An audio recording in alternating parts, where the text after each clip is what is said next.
Eu informei para alguns pais e algumas pessoas que nesse domingo eu começaria a falar sobre um tema. Vai ser uma aula dividida em duas partes, pela dimensão que é essa matéria ou essa área que eu vou abordar hoje.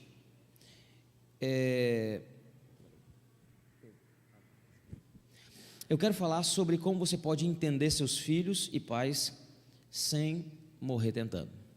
Esse é o tema da nossa aula, nessa manhã. E essa aula tem duas partes. Essa é a parte 1. Nós teremos ainda a parte 2. Por que falar desse tema? Porque as Escrituras falam disso. É verdade, o primeiro pensamento que pode aparecer é: como você pode falar de criação de filhos se você ainda não tem filho? Por dois motivos. Primeiro, porque eu sou filho e eu fui criado. E segundo, porque eu vou ensinar não segundo a minha experiência, mas segundo o que as Escrituras dizem. E a Escritura é amplamente aplicável em diversas áreas de conhecimento. A gente sempre tende a desconfiar daqueles que têm poucas vivências, experiências, e isso é justo, mas quando é a palavra de Deus a se pronunciar, aí nós precisamos crer. Então eu convido você para, mesmo que eu tenha uma experiência quase nula na criação de filhos, você ouça a palavra de Deus. Mas tem um motivo adicional, um plus aí, é que como pastor, eu poderia sim criar os meus filhos, mas eu também crio os filhos da igreja. Então, embora eu não tenha na minha casa, eu tenho nessa casa crianças, adolescentes, jovens, adultos, idosos, para criar no conhecimento do Senhor. Dito isso, eu quero dizer que relacionamentos de pais e filhos, eles são tensos, e isso desde o pecado, e não precisa ser crente para afirmar isso. Nós temos artefatos culturais, ou seja, peças artísticas que evidenciam a tensão que existe. Músicas populares falam sobre isso. Por exemplo, Legião Urbana, no seu álbum As Quatro Estações, tem uma música que chama Pais e Filhos. Olha o que diz: você me diz que seus pais não lhe entendem, mas você não entende seus pais. Depois, mais à frente, ele vai dizer que os pais são crianças, de alguma maneira, como você. Outra canção popular, agora da cantora Elis Regina, um pouco mais antiga, vai dizer que minha dor é perceber que, apesar de termos feito tudo o que fizemos, ainda somos os mesmos e vivemos como os nossos pais. Esse problema, ele é percebido não apenas dentro da igreja, mas fora da igreja, porque esse problema ele existe, ele é tenso e antigo. E se nós olharmos as Escrituras, nós temos vários exemplos de problemas de pais com os filhos e de filhos com os pais. Nós temos, por exemplo, Cã, filho de Noé, que desrespeitou o pai, violando a sua privacidade e fez com que a sua descendência fosse amaldiçoada. Nós temos Davi e seus filhos. Davi tinha um filho chamado Amnon, que estuprou a sua meia-irmã. Eles eram meio-irmãos. Ela se chamava Tamar. Absalão, meio-irmão de Amnon e irmão de Tamar, a que foi estuprada, ele ficou irado com a inércia do pai diante dessa situação, e foi lá, matou Amnon e usurpou o trono do pai, usurpou o trono de Davi. Temos também Hofni e Finéias, que eram filhos de Eli, o sacerdote do templo. Eles eram problemáticos e arruaceiros, em contraste com Samuel, que era um menino santo. Então veja que nas Escrituras e na cultura nós temos evidências das tensões que existem entre pais e filhos com os pais. E eu dividi essas tensões em 3 tipos: primeiro dos filhos com os pais, depois dos pais com os filhos, e depois dos filhos e pais com outros. A primeira dimensão dessa tensão dos filhos com os pais, os filhos vão dizer que os pais não os entendem, como a música diz. Eles podem achar os pais ultrapassados. Eles podem questionar sua autoridade baseado no conhecimento que ele tem de uma área específica. Por exemplo, nós temos filhos que passam a desconsiderar a autoridade dos pais, simplesmente porque os pais não têm muita aptidão tecnológica, por exemplo. Ah, pai, você não sabe de nada. Entende? Veja a tensão geracional aí. E por causa disso eles se frustram com eles. E é interessante falar isso, porque, como eu já disse, músicas, outras peças de arte, linhas de pensamento filosófico, ideológico, surgem baseados nos problemas relacionais entre pais e filhos. Coloquei a foto de Freud aí, porque Freud, parte do que ele escreve, ele fala dessa tensão que existe entre os filhos com os pais e dos pais com os filhos. É verdade que críticos vão dizer que a ênfase que ele dá é exagerada, e eu acredito assim. Mas ele é um exemplo de linhas de pensamento, famosas, diga-se de passagem, que são desenvolvidas a partir de uma tensão, dessa tensão específica dos filhos com os pais. Mas veja, isso não acontece apenas dos filhos para com os pais, mas também dos pais para com os filhos. E nós sofremos em nossa época com pais engajados em seus planos pessoais, mas descompromissados com a criação dos seus filhos. É uma realidade do nosso tempo. É irônico pensar, porque nós temos pais muito preocupados, mas pouco engajados. Como é que pode? Você se preocupa muito, mas se engaja pouco. É possível fazer isso. É possível fazer isso. Você preocupa onde ele vai, que ele veste e tudo mais, mas você se engaja pouco para lidar e criar o filho em si. De alguma maneira, eu tenho dito algumas vezes que a nossa cultura ama bebês, mas odeia filhos. Simplesmente porque é uma característica do nosso tempo fugir de qualquer compromisso longânimo, qualquer compromisso que exija perseverança. E filho, não tem como se livrar depois que nasce. É por isso que eles tentam se livrar antes que nascem. E depois que nascem, frases como: filho é bom só dos outros. Filho acaba com o corpo. Dá muito trabalho. É muito caro. Algumas dessas frases fazem sentido. O problema é quando elas são transformadas em verdade absoluta, e por causa disso as pessoas passam a ver filho como uma maldição. E aqui nós temos uma tensão já, porque os filhos nas Escrituras são apresentados como bênção.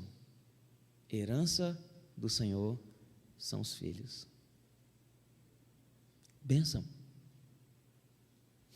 Por isso que eu digo que nossa cultura ama bebês, acha fofo, bonitinho, mas odeia o filho. É bom um bebê, desde que eu não tenha que trocar fralda, desde que eu não tenha que alimentar, desde que eu não tenha que acordar de madrugada, ficar sem dormir. Porque nós temos um altar de idolatrias contemporâneo, onde o eu está no topo. Você se envolve em diversas demandas, em política, busca a própria felicidade, está engajado no seu corpo, na sua própria juventude, no seu próprio prazer, numa aventura romântica, numa carreira, em dinheiro, em projeção, sucesso, fama, liberdade. Tudo isso é alimentado pelo eu. O problema é que se você tem filho, você vai ver que eles exigem muito do eu, até não sobrar mais eu. É por isso que eu repito, de alguma maneira, nossa cultura ama bebês, mas odeia filhos. E dizem coisas como: com filhos é mais difícil fazer o que eu quiser, na hora que eu quiser. Exatamente. É difícil mesmo. E digo mais, às vezes é impossível. Deus fez para ser isso mesmo. Porque os filhos, eles são a maneira de Deus dizer que você não pode viver uma vida mais autocentrada,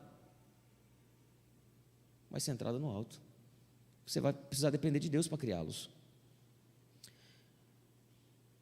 Mas isso é o que a Bíblia diz. Culturalmente falando, as mulheres têm cada vez menos filhos. A taxa global de natalidade cai a cada ano. Talvez a gente não sinta tanto isso porque a gente mora no Brasil, mas em alguns outros países, na Europa, e até mesmo nos Estados Unidos, embora um pouco menos, a taxa de natalidade é escandalosamente pequena. Porque, sim, filho vai mexer com seus planos de vida. E é isso que Deus quer. É a tensão entre pais com filhos. Por isso que nós temos pautas brigando hoje a favor do aborto.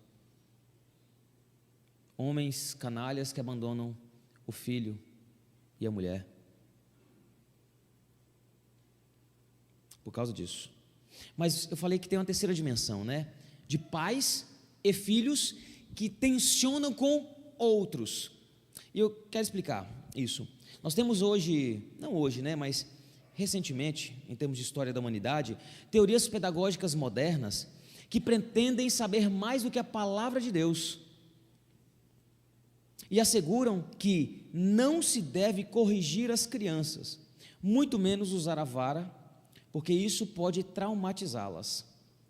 Eu coloquei a foto dessa senhora aí, que é Maria de Montessori. Ela tem uma frase célebre, ela vai dizer: eu descobri a criança. Ela é uma das precursoras, ou uma das agentes de uma linha pedagógica que se chama a Nova Escola. Ela e os seus pares, né, eles asseguram que devemos deixar as crianças decidirem por si próprias, como desejarem. Até mesmo o governo, de alguma maneira, quer nos dizer como devemos educar nossas crianças, criando leis. Veja, teorias pedagógicas e leis governamentais que influenciam e agem dentro da esfera familiar. Então, a atenção dos pais e filhos com outros que tentam entrar nessa esfera familiar. É por isso que nós precisamos, e aqui, me perdoe não me delongar muito explicando a tese de Montessori, porque não é exatamente esse o assunto da nossa aula. Mas é apenas para ilustrar que nós precisamos falar desse assunto, mas baseados nas Escrituras, para que nós entendamos os nossos filhos e pais sem morrer tentando. Como base desse estudo, eu vou usar o texto de Efésios 5 e 6, porque Paulo, nesses 2 capítulos, ele está traçando ali atitudes práticas que têm a ver com práticas piedosas. Normalmente a gente cria uma diferença, uma dicotomia, uma separação entre o que é espiritual e a igreja é espiritual. Dar o dízimo é espiritual, tomar santa ceia é espiritual, cantar louvores é espiritual, orar é espiritual. Mas quantas vezes você parou para pensar que criar filho é espiritual? Que a forma como você cria seus filhos te enche do Espírito ou não? Esse é o grande argumento de Paulo. Veja, versículo 18 de Efésios 5: e não se embriaguem com vinho, pois isso leva à devassidão, mas em comparação à embriaguez com vinho, ou seja, em comparação a alguém que se entorpece, nós temos alguém que deve se encher de outra coisa, mas essa outra coisa não vai te entorpecer, vai te trazer clareza. Mas deixem-se encher do Espírito. E do versículo 18 até o 21, Paulo dá uma série de instruções que seriam cumpridas para que as pessoas se enchem do Espírito. E deixa eu explicar bem isso aqui. Aqui, quando ele diz assim, deixem-se encher do Espírito, é um imperativo grego passivo. E me perdoe entrar nessas tecnicidades, mas eu acho rico ensinar isso nesse contexto. O que significa o imperativo passivo? É assim, ele está dando uma ordem para você fazer, se enche do Espírito. Mas quando você vai se encher do Espírito, você é enchido pelo Espírito. E aí na sequência ele dá uma série de ações para você se encher do Espírito, falando com hinos, dando graças, e por aí vai. Então você faz isso para se encher do Espírito, e você é enchido do Espírito para fazer isso. Então nós temos nós agindo, responsabilidade humana, e Deus agindo, soberania de Deus. Então nós temos a responsabilidade de nos santificar, Mas o texto mostra que Deus, porque nos foi dado o Espírito, anda junto conosco, nos capacitando para a santificação. É uma ordem que nós devemos buscar com incisão, mas é o Espírito que nos capacita a buscar incisivamente. Por isso que é um imperativo, ordem, passivo. A gente sofre o enchimento do Espírito. E o versículo 21 diz assim: sujeitem-se uns aos outros no temor de Cristo. Ele está mostrando, esse sujeitem-se aí, ele está relacionado ao encham-se do Espírito, porque ele está mostrando que uma das maneiras de nós nos enchermos do Espírito é nos sujeitarmos aos outros. E a partir daí, ele vai começar a falar de 4 níveis, na verdade ele fala de 5, mas aqui eu coloquei 4 porque é a dimensão familiar. 4 níveis de relacionamento que nós devemos nos sujeitar uns aos outros para nos encher do Espírito. Antes de eu entrar nisso daqui, deixa eu só mencionar que ele fala as esposas devem se sujeitar aos seus maridos, os maridos devem se sujeitar às esposas, os filhos devem se sujeitar aos pais, e os pais devem se sujeitar aos filhos. Qual é a diferença? Todo mundo se sujeita a todo mundo, o que muda é a maneira, de acordo com a posição. Sabe por quê? Submissão e sujeição não é coisa apenas para a mulher. Presta atenção nisso, que a gente fala muito de submissão feminina. Mas a ordem de Paulo aqui é que os maridos também se submetem, só que de uma maneira diferente. Submissão não é coisa de mulher, é coisa de crente, porque todos se submetem a Cristo porque são cheios do seu Espírito. Paulo está apenas organizando a esfera familiar, para mostrar que todos têm que estar sujeitos a todos. A grande diferença é, de acordo com essa posição, você vai agir de uma forma peculiar. E veja, todos têm responsabilidade, tá? A responsabilidade das esposas, submissão à liderança do marido, como demonstração prática de espiritualidade. A responsabilidade dos maridos, amar a esposa e liderar a família como demonstração prática de espiritualidade, de forma sacrificial. Então o homem também se sujeita à sua mulher, amando-se e sacrificando.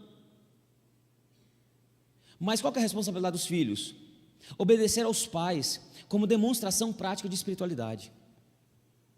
E qual que é a responsabilidade dos pais? Criar filhos no Senhor como demonstração prática de espiritualidade. Então, o que Paulo está dizendo aqui é que a vida comum familiar, ela é uma maneira prática de você se encher do Espírito. E você, cheio do Espírito, é capacitado para viver a vida comum no lar. Porque a espiritualidade cristã, ela é espiritual sim, mas ela é prática. Crente não vive numa separação do que é espiritual do que é material. Na verdade, ninguém vive essa separação. Mas nós temos clareza do que está acontecendo aqui. Está acontecendo? Tá, mas é também espiritual. É verdade que nem sempre a gente tem clareza, mas porque nós não podemos separar essas realidades, tá? O que eu quero mostrar aqui, o resumo disso tudo é que todos devem se sujeitar a todos, mas de modo diferente. A espiritualidade cristã é prática e relacional. A maneira como você vive seus relacionamentos podem ser um empecilho para você se encher do Espírito. É por isso que, vocês já ouviram falar assim, tão difícil, pastor, em casa é difícil, eu não consigo testemunhar Jesus na minha casa. Exatamente por isso, porque a vida familiar está intrinsecamente ligada com a vida com Deus. É isso que Paulo está querendo demonstrar, e é nesse contexto que Paulo vai falar sobre pais e filhos em Efésios 6, olha o texto: filhos, obedeçam os seus pais no Senhor, pois isso é justo. Honra o seu pai e sua mãe, que é o primeiro mandamento com promessa, para que tudo corra bem com você e que tenha uma vida longa sobre a terra. E vocês, pais, não provoquem seus filhos a ira, mas tratem de criá-los na disciplina e na admoestação do Senhor. Nessa primeira parte, quero falar para vocês. Deus abençoe, dona Pina, linda.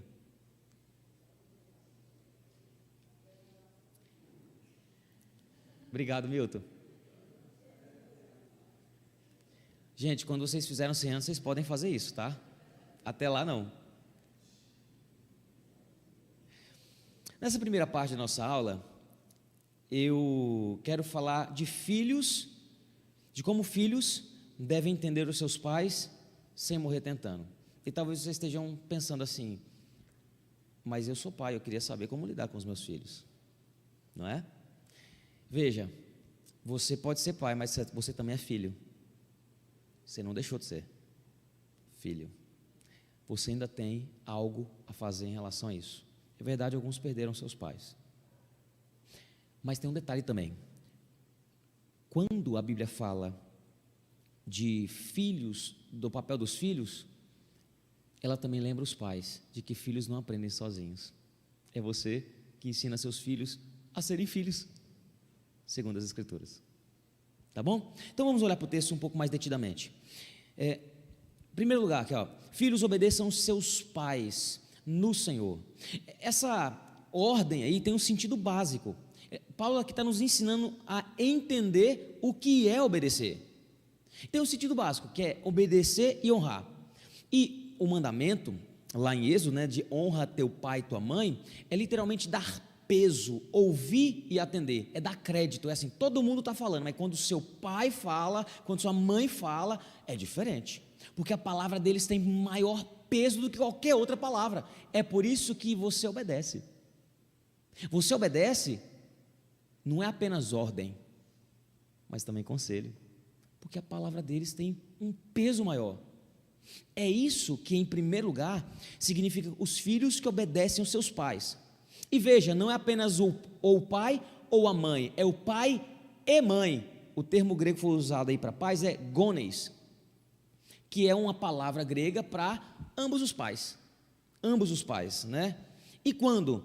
Durante toda a vida, porque ninguém deixa de ser filho, ninguém. E é por isso que nós precisamos entender o que é obedecer, mas esse é o sentido básico. Nós temos também um sentido mais amplo. Que sentido amplo é esse? Lembra que eu mostrei para vocês que todos devem se submeter a todos? O que muda é a dimensão relacional, de marido com esposa, de esposa com marido, de pai com filho, filho com pai. A obediência, ela passa por fases também. Esse é o sentido amplo. Porque veja, na primeira fase, né, significa dar importância, porque é uma criança, ali, um adolescente, um jovem que ainda está dentro de casa, então ele precisa obedecer mesmo. Dentro da minha casa, sou eu que mando, é simples. É óbvio que há maneiras e maneiras de você exercer sua autoridade, tá? Tem maneiras de fazer isso. Então é importante que você exerça a sua autoridade com sabedoria e com amor. Às vezes você vai ter que dizer coisas duras. Quanto mais duro você tiver que ser, mais você vai ter que contrabalancear com sabedoria e amor. Porque nem Deus nos trata com toda a dureza que Ele poderia tratar. Uma das características de Deus é que Ele é um Deus rico em misericórdia. A misericórdia faz Deus ser longânimo, paciente. E Ele não nos dá o que nós merecemos. Nós merecíamos coisas piores. Mas Deus é misericordioso. Pais, sejam também misericordiosos. Mas nessa primeira fase aí, significa dar importância, ou seja, dar o peso que eu falei, obediência. Na segunda fase, que é da juventude para a vida adulta, é atribuir crédito. O que eu quero dizer com isso? É você reconhecer o que os seus pais fizeram por você. Porque é na juventude que duas decisões importantes de vida são tomadas: para onde você vai e quem vai com você. É na juventude que você decide coisas como uma profissão, desenvolve a sua vocação, e quem você vai levar, com quem você vai se casar. E aí, nessa fase, uma vez que eles já estão encaminhados e provavelmente saindo de casa, você tem que atribuir crédito, porque ninguém é uma planta que vive de fotossíntese. A gente é criado. Você precisa reconhecer sempre as suas origens, porque senão você fica arrogante. Você tende a achar que você se criou, você cresceu por si só, e por causa disso, você é digno de todo crédito. Não é. Não é mesmo. Nessa segunda fase, é importante nós equalizarmos isso, e ensinarmos os nossos filhos a serem gratos, para que eles sempre reconheçam. E para fazer isso, preste atenção, às vezes você vai ter que ser um pouco mais incisivo, porque é você que ensina os seus filhos a te respeitarem. Pais que se apressam em serem amados pelos seus filhos, eles não são nem amados e nem respeitados. Mas filhos que aprendem a respeitar os seus pais, eventualmente, eles o amarão. Sabe coisas que a gente ouve, por exemplo, assim, olha, quando meu pai era mais novo, ele até me corrigia, ele era duro, eu achava ruim, mas hoje eu entendo. Você fala, ainda bem que me corrigiu, porque senão, tá entendendo? Sabe o que você está fazendo? Isso aqui, ó, atribui crédito. Tem coisa que leva tempo para a gente entender, meus irmãos, leva tempo. Então não queira o fruto do amor dos seus filhos sem você semear a semente do respeito. Primeiro respeito, depois amor. Se inverter a ordem, você perde os dois. Na terceira fase, é reconhecer valor. Porque aí já é a vida adulta e meia-idade, né? Quando os filhos já saíram de casa. Na juventude, aí na segunda fase, eles já saíram de casa também, né? Mas aí, os filhos já saíram de casa, já se casaram, até tem filho talvez, né? E por que essa terceira fase é a fase de reconhecer o valor? É reconhecer o valor dos pais.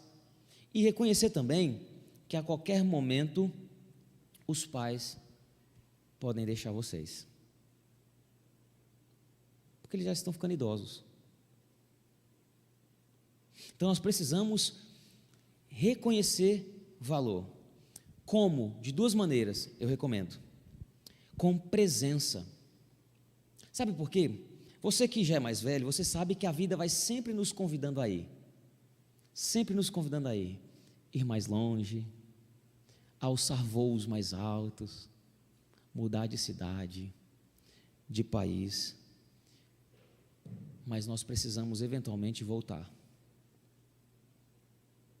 Visitar mesmo. Ligação de vídeo é uma benção, meus irmãos. Mas você não tem noção o que faz no coração de um pai uma mesa com seus filhos reunidos. Um pai idoso, sabe? Ele olha para aquela mesa, os filhos, os cônjuges, os netos. A presença cura as feridas, algumas delas que foram abertas para criar os filhos. É nessa fase da vida que nós devemos reconhecer o valor, voltando. O Salmo 128, versículo 3 diz assim: teus filhos serão como rebentos da oliveira ao redor da mesa. A oliveira é a árvore de onde vem o azeite, né? Que é símbolo de cura. Cura de uma vida de feridas, que sim, também foram feitas, as feridas foram feitas para criar os filhos. Mas o filho pode ser instrumento de cura no coração dos pais. E eu tenho percebido isso, a minha mãe é jovem ainda, porque eu sou jovem ainda. E eu tenho percebido que com o passar dos anos, ela está ficando mais sentimental. E minha mãe sempre foi muito prática. Eu preciso marcar na minha agenda momentos de voltar. Eu preciso. Quando eu volto, eu reconheço o valor dela. E sou instrumento de Deus para curar as feridas que ela ainda tem, algumas delas por me criar. Primeira maneira de reconhecer valor é presença. Segunda é com cuidado. Por quê? Reconhecer valor não é apenas se fazer presente, é cuidar, porque os papéis se invertem. Antes você era criança, mas hoje eu brigo com a minha avó como se ela fosse criança. Não sai na rua, porque a senhora pode tropeçar e quebrar a pé. Ela tem um problema no pé, minha avó, né? A senhora anda a cidade inteira, cuidado. Ela, não sei o que, ela escapou, dá uma, nem estou ouvindo e vai embora. Hoje parece criança ignorando a gente, mas os papéis se invertem. Em alguma idade, alguns idosos, eles começam a agir como crianças, e nós temos que diminuir o ritmo. Sabe o que a gente faz quando a criança está aprendendo a andar? A gente não anda devagarzinho, segurando na mão? Porque ela está aprendendo. É uma expressão de cuidado para com aquela criança. Com pais mais idosos, a gente diminui o ritmo de vida para gastar um tempo. Às vezes ouvindo as mesmas histórias de sempre, os mesmos lamentos de sempre, ouvindo as mesmas reclamações de sempre, que na sua cabeça é coisa simples de resolver, mas cuidando, porque a vida sempre nos convida a ir, e a gente precisa voltar, diminuir o ritmo, colocar a mão assim e falar assim: no tempo da senhora. Eu chamo a minha avó de manhinha, né? No tempo da senhora, onde a senhora quer ir? No banco, né? Não sei o que a senhora faz lá, mas vamos lá. E a gente vai no banco. Faz 3 anos que eu não vou no banco. Minha avó vai toda semana no banco. Mas quando eu estou lá, eu vou. Para cuidar. Percebe como isso aqui não tem a ver apenas com filhos pequenos? Mas com a gente adulto também? Porque o mandamento não prescreve quando a gente sai da casa dos nossos pais. É por isso que nós precisamos entender o que é obedecer. E a obediência, ela permanece, mas ao longo da vida ela amadurece. Em segundo lugar, para os filhos entenderem seus pais, eles precisam entender os limites da obediência. Porque a obediência não é cega, tá bom? Só uma obediência não tem limite, a obediência ao Senhor. Toda outra autoridade humana tem limite de autoridade, tem limite de obediência. Olha o que diz o texto: filhos, obedeçam aos seus pais no Senhor. Isso aí é um fator limitador da obediência. Ele está limitando o que é para ser feito. Por quê? Nós temos 2 problemas aí. O primeiro problema é o problema da fé. Filhos devem obedecer seus pais descrentes sempre. Ah, meu pai não é crente, tem que obedecer. Falei para vários adolescentes lá, que os pais não eram cristãos. Obedece, tem que obedecer, mas não a ponto de desobedecer a Deus. Olha que interessante, isso aqui eu acho fantástico, porque assim, eles devem obedecer os pais em obediência a Deus, mas jamais devem obedecer aos pais em desobediência a Deus, porque os filhos devem obedecer os pais no Senhor. Se o seu pai pede para você mentir, você não mente, porque você tem um compromisso primeiro com Deus. Então tem um fator limitador, e aqui vem algo interessante para os pais: jamais exijam dos seus filhos aquilo que Deus não exige deles, jamais, porque você está adicionando peso sobre os ombros deles. E veja, vocês sabem que eu trabalho com adolescentes, eles estão sobrecarregados por cargas que os pais colocaram. Jesus não colocou não, foram os pais. Acontece com jovens também. Um segundo problema, o problema da maturidade, né? Obedecer nem sempre é compreender. Há fases da vida que não possuímos maturidade para avaliar. Às vezes, assim, até entendo alguns filhos, né? Os pais falam, façam isso. Ele, por quê? Ele quer entender. Tem coisa que você pode explicar, Eu acho que a gente deve se esforçar para explicar sim, mas não significa que ele vai entender. E mesmo assim eles têm que obedecer. Mesmo sem entender.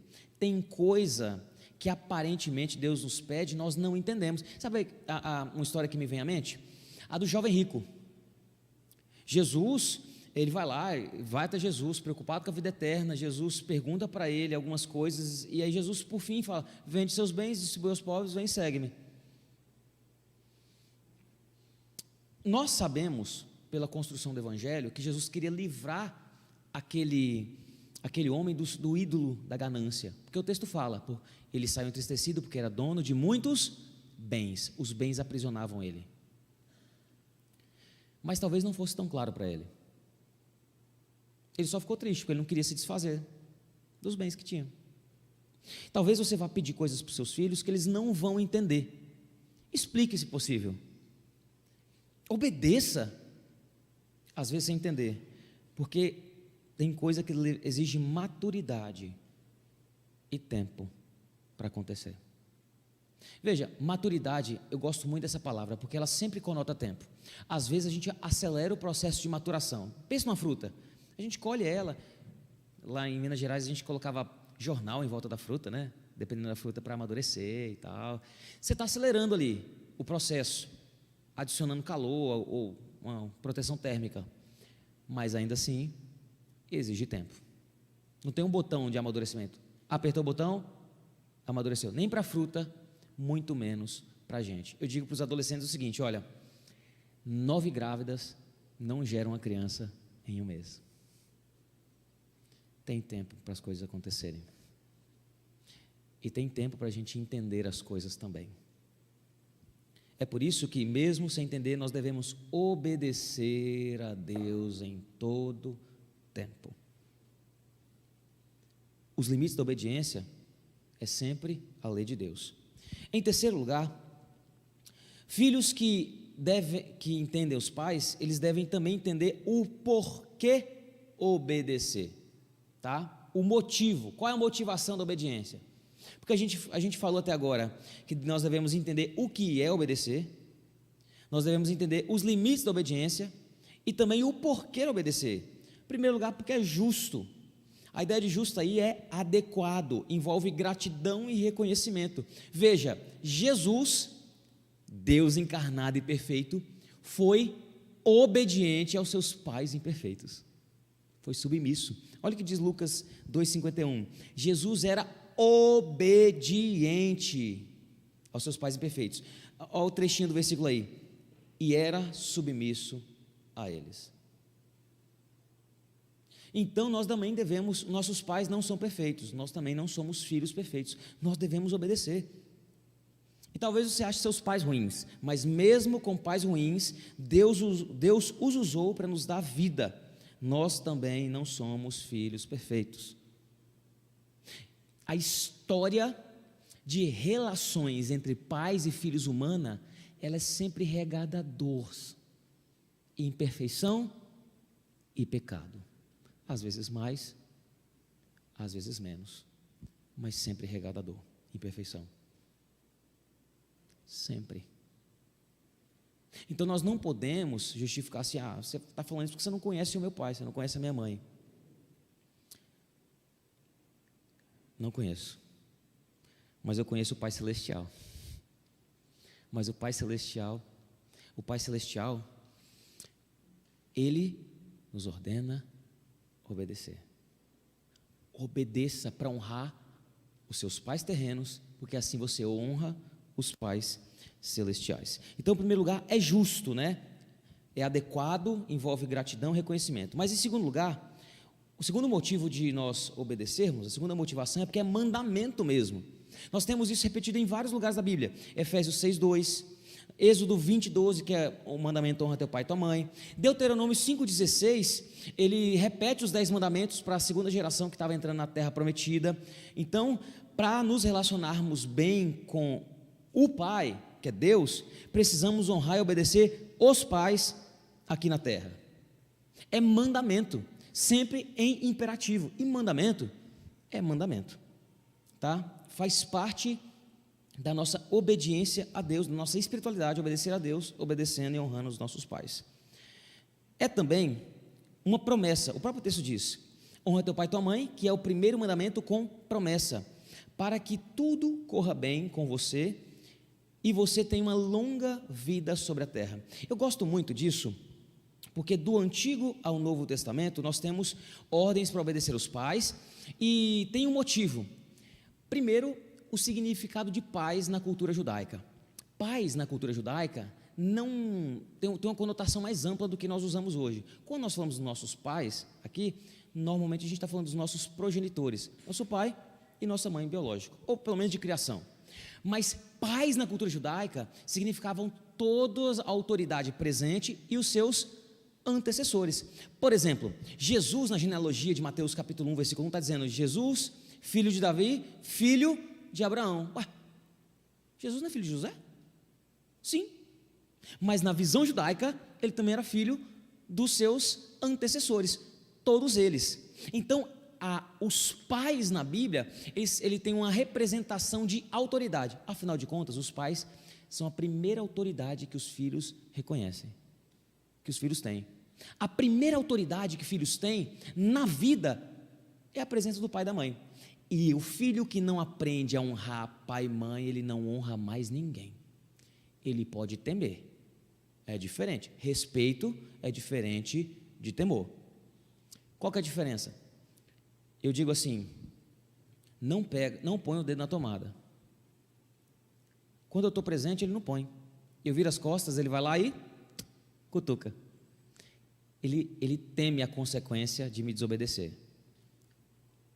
Mas na minha ausência, ele vai lá e...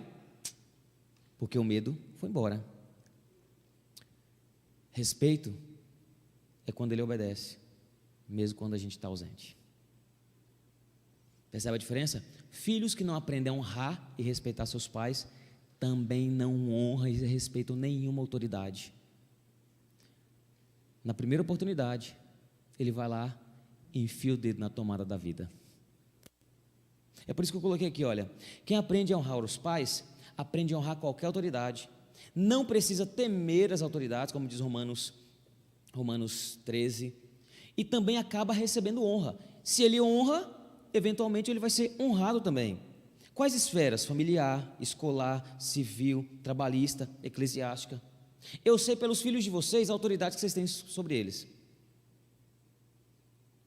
principalmente quando eles chegam. Alguém acabou de chegar, dependendo da maneira como eles se reportam a mim, o pastor, eu sei se eles respeitam vocês ou não. Com o tempo, eles passam a me respeitar. Graças a Deus por isso. Mas assim que eles chegam e não me conhecem, eu sei se eles são obedientes a vocês ou não. Pode ter certeza que eu sei. Porque quem respeita e honra os pais, ele honra as outras esferas. Filhos que dão um problema na escola são filhos que têm problema em casa.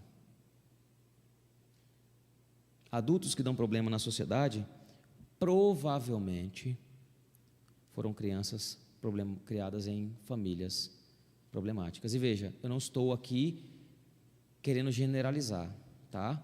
Eu estou falando em termos gerais.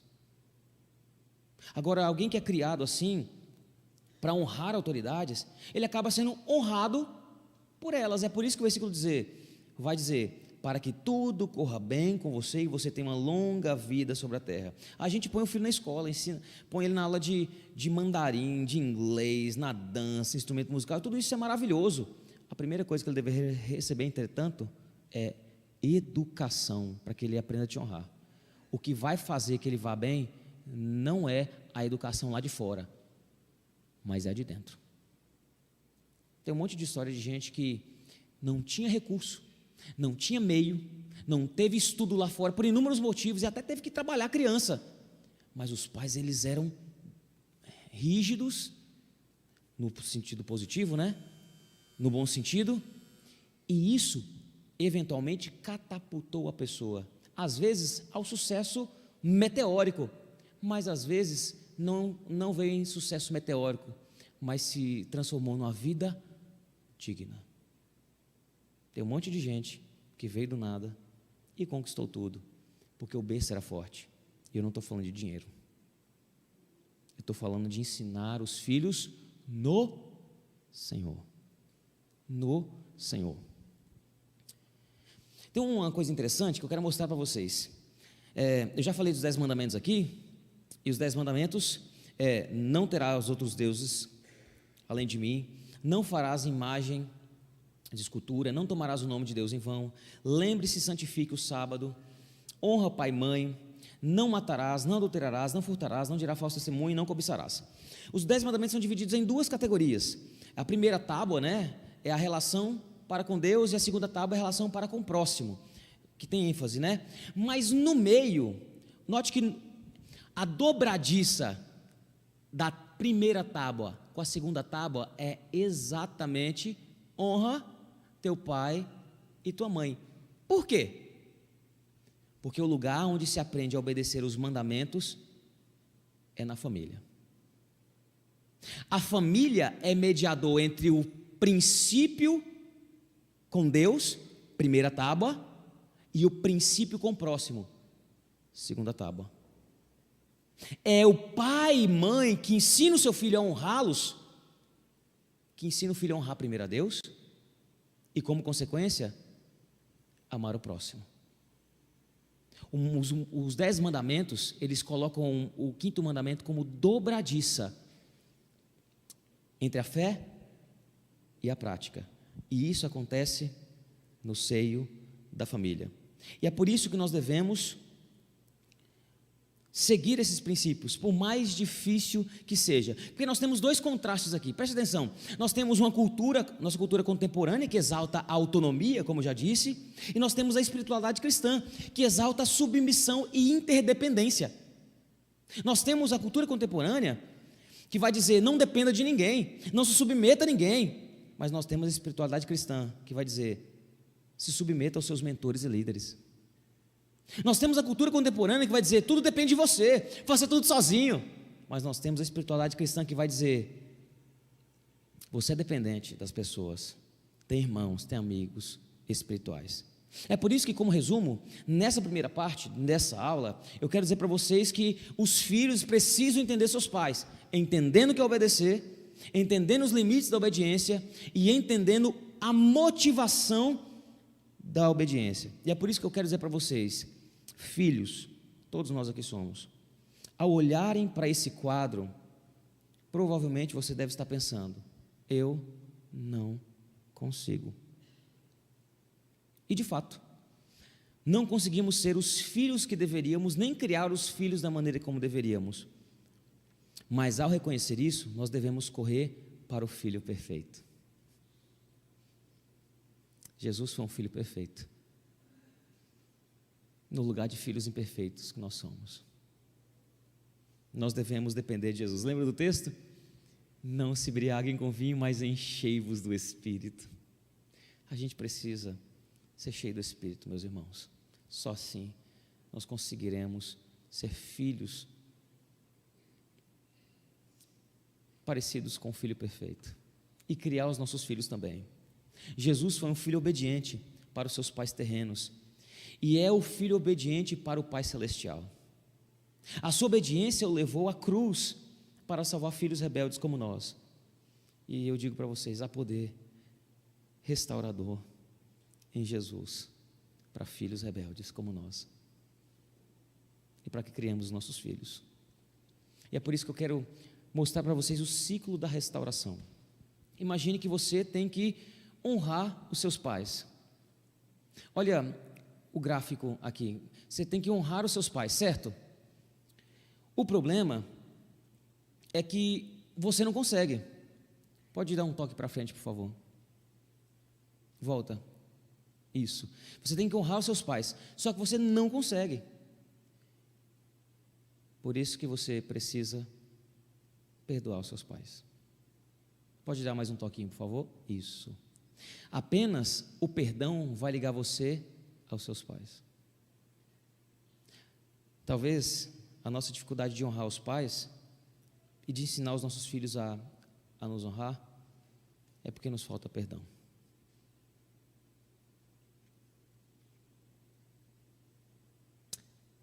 Algumas coisas levam tempo. Eu já disse isso várias vezes. Mas o perdão deve existir em todo o tempo. Porque nós já fomos muito perdoados. Imagine o coração do pai sacrificando seu filho unigênito, perfeito, para comprar filhos imperfeitos como nós. Nós já recebemos um perdão tão grande, não é verdade? É por isso que nós podemos oferecer um perdão para os nossos pais. Eu não conheço os seus pais, mas talvez hoje seja o dia de fazer uma ligação, de marcar uma viagem, marcar um café, uma visita, e experimentar a cura, onde o pecado abriu uma chaga. Mas só vai ser possível se nós nos enchermos do Espírito. Então ore e peça perdão. Não exija nada. O perdão não exige nada, tá?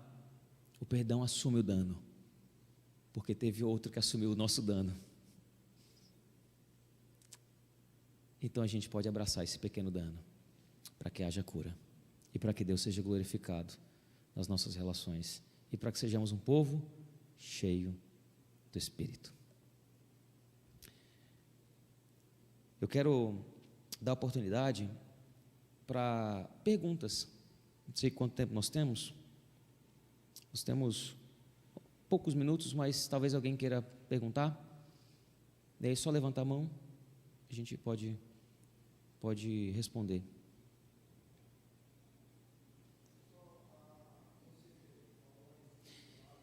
Deixa eu só levar um microfone para você, para que o pessoal da internet consiga ouvir, pode ser?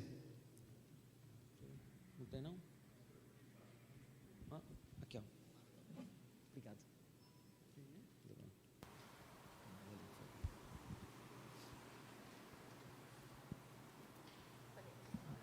Bom dia. Bom dia. Só a questão, quando você falou a respeito da explicação da obediência, de quando os pais dão uma ordem e tem uma certa explicação, eu vejo assim que existe ali um certo perigo nessa questão, que ela deve ser dosada, sim, assim como Deus faz conosco também. Sim. Algumas coisas Deus explica e outras não, né? E normalmente eu tenho uma prática da seguinte forma: eu só explico para o meu filho se ele tiver alguma lição a aprender. Se não, eu falo assim, não, porque eu sou o rei e eu determinei que tem que ser assim. Para que ele aprenda a obedecer, independente dele entender ou não. Entendi.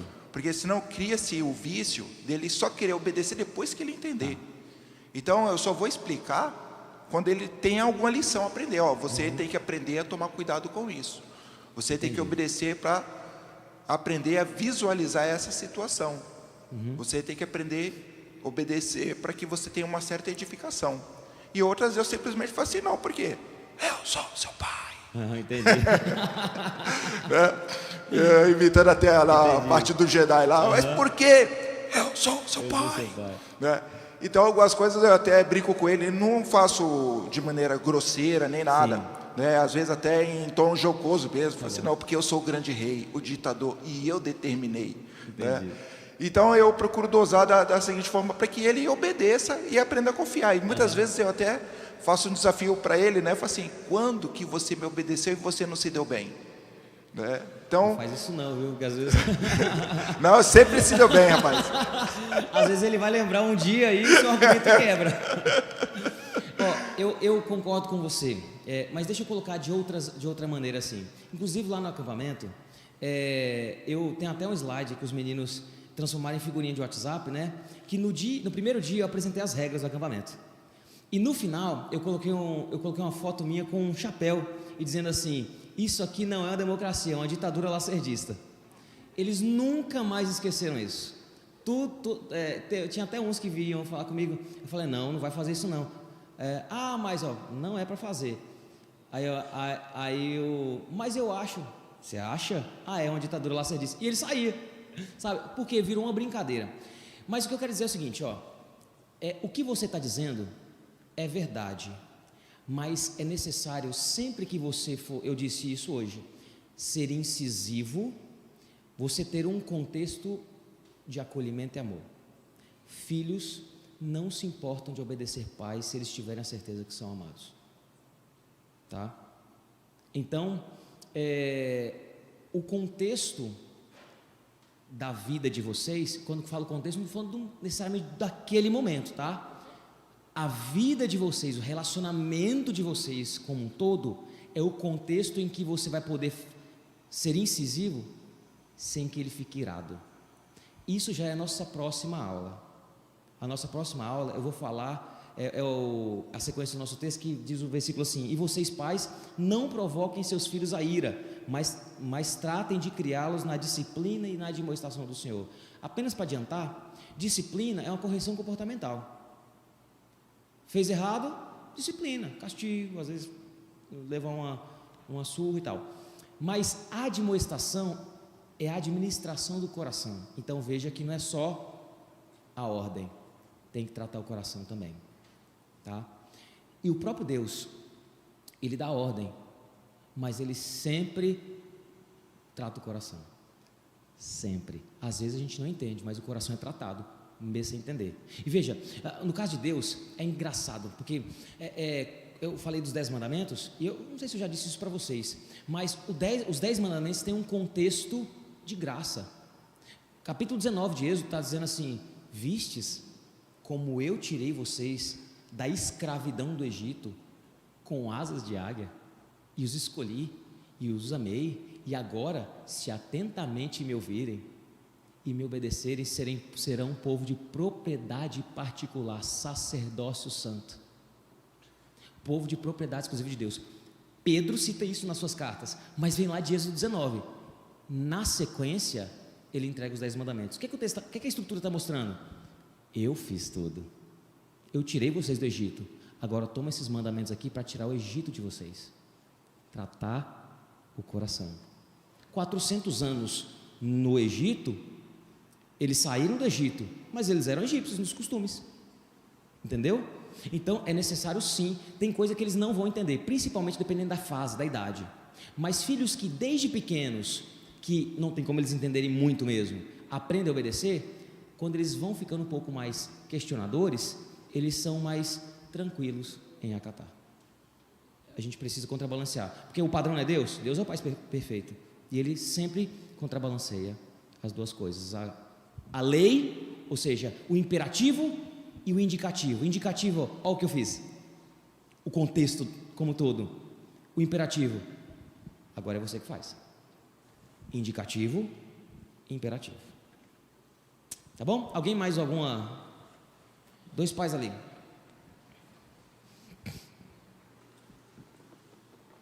E meus irmãos, eu sei que algumas dessas coisas podem ser desafiadoras.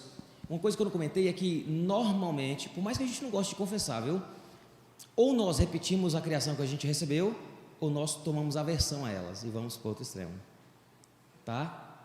Ou a gente repete os padrões da própria criação, ou a gente fica tão avesso à criação que nós recebemos que a gente vai no outro extremo. Esse é um convite para nós não seguirmos padrões de criação, mas seguirmos os padrões e mandamentos bíblicos. Pode falar. Bom dia, reverendo. Bom dia. Graça e paz. Eu recebi da irmã Karina Gonçalves, ela é psicóloga aqui na igreja, é uma bênção, e ela me indicou um livro, e eu vou deixar como indicação, porque tem sido bênção na minha vida, bênção na vida do relacionamento da minha família com a minha filha, que é uma adolescente. As 5 linguagens do amor dos adolescentes. Entendi. E traz tanta riqueza, é tão maravilhoso, para complementar, né? Tudo isso que o irmão tem falado, que o reverendo tem explanado, é bênção demais, e esse livro pode acrescentar muito, como tem acrescentado a minha vida. Entendi. Como você se chama? As 5 linguagens do amor. Como você se chama? Keila, eu sou mãe da Isadora Viana. Oi, Keila, prazer conhecê-la. Prazer. Na verdade, a gente já se conhece, né? Já sim. Keila, respeitosamente, deixa eu discordar de você aqui. Qual é o meu problema com o autor desse livro e com a sequência de livros que ele escreveu, como sendo as 5 linguagens do amor?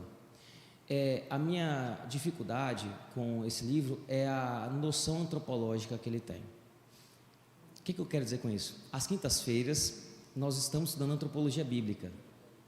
E eu tenho apresentado o que a Bíblia diz que nós somos em termos de humanidade. E o autor das 5 linguagens do amor, acho que é Gary Chapman, né?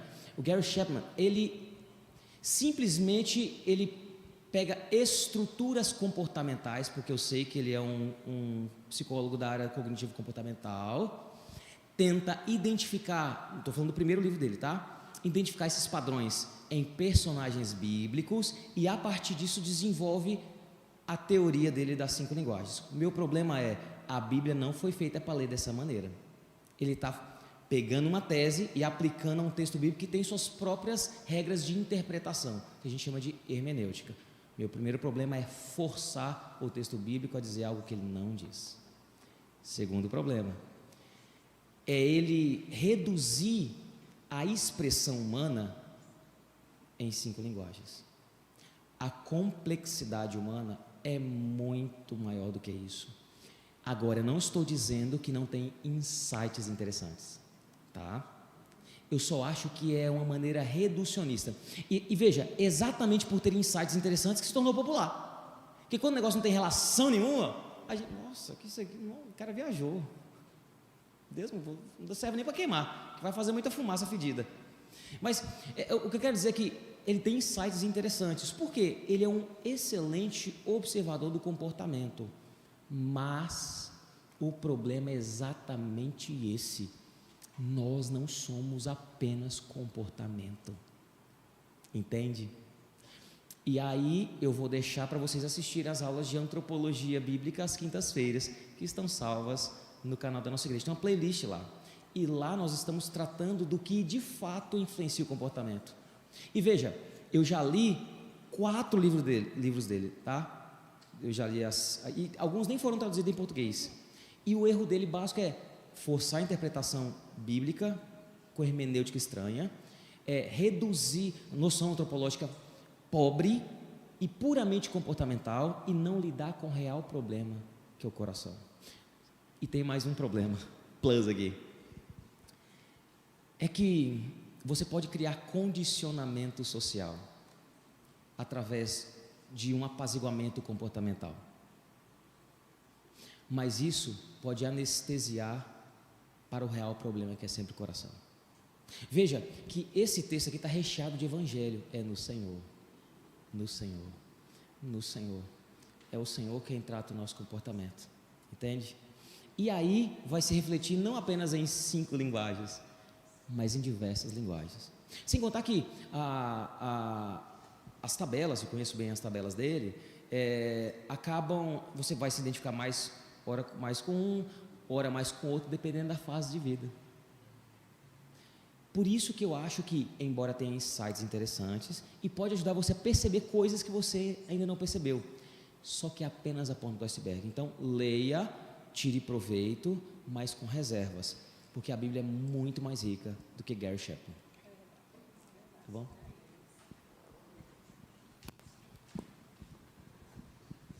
Bom, eu posso deixar para a próxima semana, se quiser, a resposta. Eu venho como a acrescentar, porque nós temos no atual quadro pais separados que têm que cuidar dos seus filhos. E eu sempre soube e entendi que o responsável pelo amor dentro da família é o homem, não é a mulher. A mulher, mas o responsável pelo amor e pelo exemplo é o homem. Portanto, eu criei meu filho longe da mãe dele, por outros motivos, e responsável pelo amor, trouxe ele à igreja sempre, sempre, sempre. Mas sempre conversava com ele tudo. E sempre que eu mandava, eu explicava. Ao ponto de chegar um momento e falar assim, eu não posso explicar, você não tem maturidade de entender, vai chegar um momento que eu vou explicar, quero que você confie em mim. Daí em diante ele passou a confiar. Isso surgiu quem ele é hoje. Então, conversar com o filho é muito importante. Dizer e mandar, vai ter momentos que eu tenho que mandar e não vou falar o motivo, e ele vai acreditar, porque eu plantei nele a semente do amor que tenho que explicar, não vai ter que respeitar sem perguntar, e você vai ver a consequência. eu vou falar, realmente eu vou ter que responder isso na próxima aula, tá? Mas eu só quero dar um alerta, tomem cuidado com esse tipo de estereótipo, que o responsável por isso é o homem. Então. Porque a Bíblia fala que os filhos devem obedecer, e veja, eu não estou dizendo que o homem não tenha uma certa responsabilidade, mas esse é assunto para a próxima aula. Mas lembra, queria pedir para o pessoal do slide colocar aquele slide com vários quadrinhos, com 4 quadrinhos lá no começo da aula. Quando a Bíblia fala de obediência, ela sempre fala de responsabilidade mútua. A gente tem que tomar cuidado. Eu sei que a gente vive num tempo de esvaziamento do significado da família, esvaziamento do papel feminino. Um pouco mais na frente, que é Efésios 5:18, tá? Para o pessoal ter como referência. De esvaziamento do papel feminino, do papel masculino, paterno e materno. Não estou negando isso. Mas a nossa tendência não isso, obrigado. Diante do esvaziamento de padrões, nós abraçarmos estereótipos duros. Tá? O princípio das Escrituras é um princípio de horizontalidade organizada. Deixa eu explicar. Veja, eu disse para vocês que todo mundo tem que se sujeitar para todo mundo. A gente já ouviu falar muito sobre submissão feminina, mas muitos de vocês provavelmente nunca ouviram que o homem também submete a mulher. Mas sim, Paulo está dizendo, ele submete amando sacrificialmente. E eu já ouvi pastores dizer assim, mas aí então o maior papel é do homem. Sabe o que você acha? Isso que você é homem. Para a mulher, o mais difícil é ela fazer o que deve. Entendeu? Cada um tem a dificuldade peculiar da posição em que está. A dificuldade do filho é obedecer. A dificuldade do pai é criar. Então, é horizontal diante de Deus, mas Deus organiza para dar função. A base disso é a Trindade. Nós temos a doutrina da Trindade, de maneira bem rápida, é o Deus triuno, não é? 3 pessoas na unidade divina, Pai, Filho e Espírito Santo, um Deus, tranquilo, certo? Mas vocês já ouviram falar em economia da Trindade? Economia não tem a ver com dinheiro, economia tem a ver com função. É por isso que o curso de economia, na faculdade mesmo, ele é um curso de humanas, porque ele não estuda apenas como fazer conta, ele estuda a função do dinheiro na sociedade. Então, Deus triuno, todos igual em poder, glória e autoridade, mas o Filho se submete ao Pai e o Espírito aplica a obra do Filho. Função, economia da Trindade. A família é assim, todos numa tábua horizontal, mas Deus organiza para dar direção e funcionalidade. Mas sobre isso na próxima aula, se Deus quiser. Vamos orar? Deus, obrigado.